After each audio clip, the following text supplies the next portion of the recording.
Number 6 is test for iodide. Iodide salt on reaction with concentrated sulfuric acid will get oxidized to iodine. This appears as violet fumes.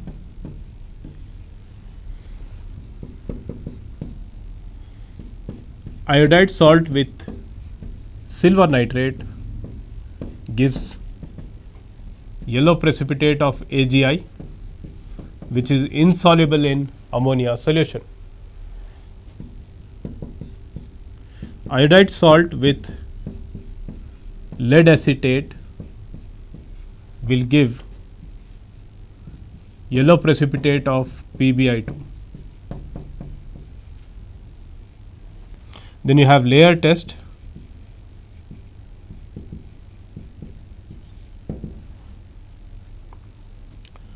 Iodide is treated with chlorine water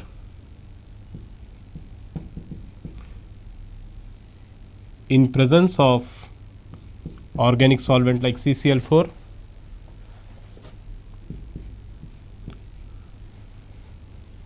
This imparts violet color to CCl4 layer. Then there are some special tests for iodide. Copper sulfate plus iodide. Here a redox reaction takes place. Iodide will get oxidized to iodine and cupric will get reduced to cuprous. You get cuprous iodide plus, initially you get I2. This I2 will combine with I minus present in the solution and it forms I3 minus, which gives brown color. This is brown in color. Another special test for iodide is with ferric salt, ferric chloride plus I minus.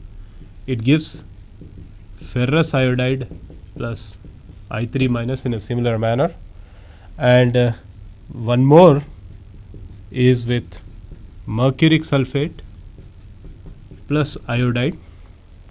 It will give HgI2 precipitate. HgI2 precipitate is formed, which is scarlet red in color.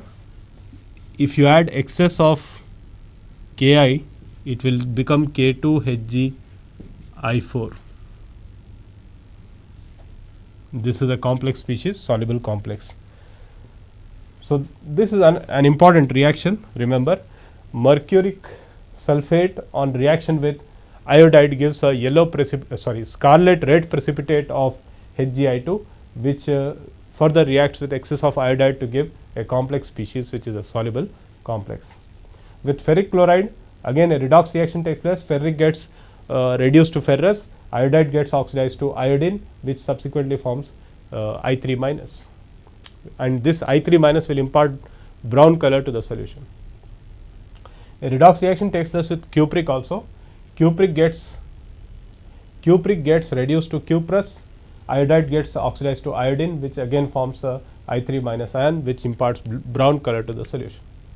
Cuprous iodide is white, whereas I3 minus is brown. So the solution of these two substances appears brown.